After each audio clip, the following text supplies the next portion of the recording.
Welcome to shorthand smart learning. आज की dictation 90 शब्द प्रति मिनट डिक्टेशन जो कि एक लीगल जजमेंट है तथा आने वाले आपके सभी प्रकार के हाई कोर्ट एग्जाम की दृष्टि से अति महत्वपूर्ण है।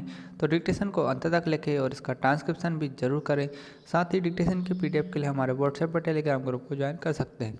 अगर आपने हमारे चैनल को सब्सक्राइब नहीं किया तो ज़रूर सब्सक्राइब कर लें और डिक्टेशन को ज़्यादा से ज़्यादा शेयर कर दें ताकि सभी लोगों तक डिक्टेशन पहुँच पाए। डिक्टेशन शुरू होगी 5 सेकेंड बाद।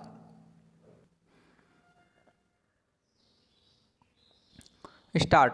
हमने इस याचिका की अंतर्वस्तु का परिशीलन किया है। इस मामले में विलंब इसलिए कारित हुआ क्योंकि प्रत्यार्थियों ने इस निष्कर्ष पर पहुंचने में पूरा समय लिया कि क्या इस निर्णय के विरुद्ध अपील फाइल की जाए या नहीं। ब्राम ऐसा नहीं है कि उनको समय के भीतर निर्णय लेने से किसी ऐसे कारण द्वारा रोका गया हो, जो उनके नियंत्रण के बाहर हो। विराम फिर भी मामले के गुणागुण पर विचार करते हुए ऐसा प्रतीत नहीं होता है कि अपील के तर्कसंगत आधार मौजूद थे। विराम इन परिस्थितियों में हम इस याचिका में कोई गुणागुण नहीं पाते। विराम पैरा। हमने विलंब क्षमा किए जाने के प्रयोजनार्थ फाइल किए गए आवेदन जिसको उच्च न्यायालय में फाइल किया गया था, का परिशीलन किया है। विराम हमारी सुविचारित राय में उच्च न्यायालय अपील को विलंब के आधार पर खारिज करने में पूर्णतः न्यायसंगत था क्योंकि विलंब को क्षमा किए जाने के प्रयोजनार्थ कोई पर्याप्त कारण दर्शित नहीं किया गया था। विराम पैरा।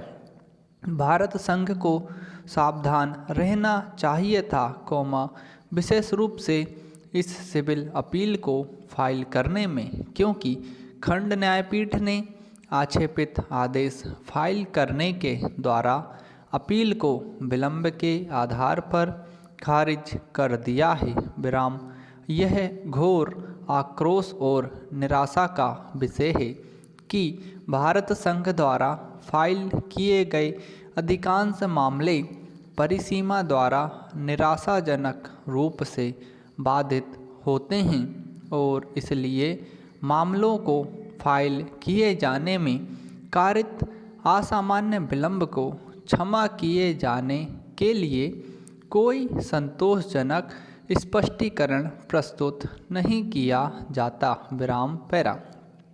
माननीय उच्चतम न्यायालय द्वारा ईसा भट्टाचार्य जी बनाम रघुनाथपुर नाफर एकेडमी दिए गए एक अन्य सुविवेचित निर्णय का अविलंब लिया जा सकता है, जिसके सुसंगत उद्धरण निम्नलिखित हैं। विराम पैरा।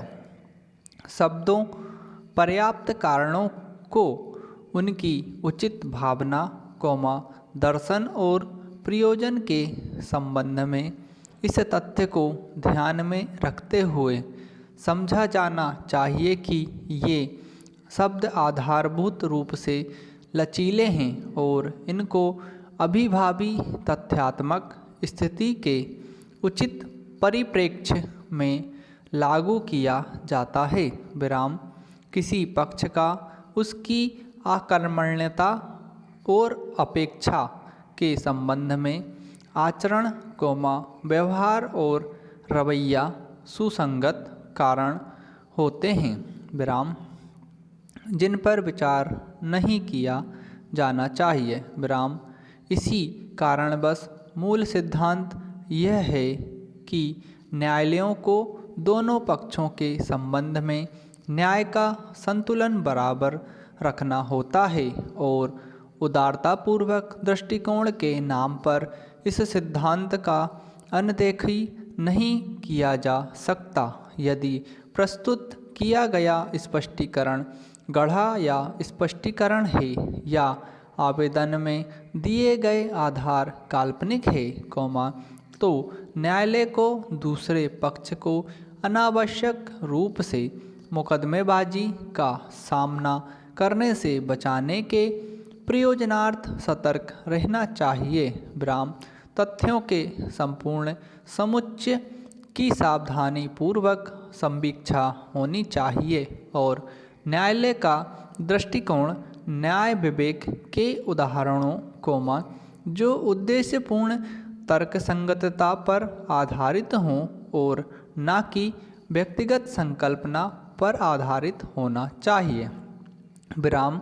राज्य या किसी सामूहिक विषय का प्रतिनिधित्व करने वाले किसी लोक निकाय या किसी अस्तित्व को कुछ स्वीकार्य छूट प्रदान की जानी चाहिए। विराम समाप्त।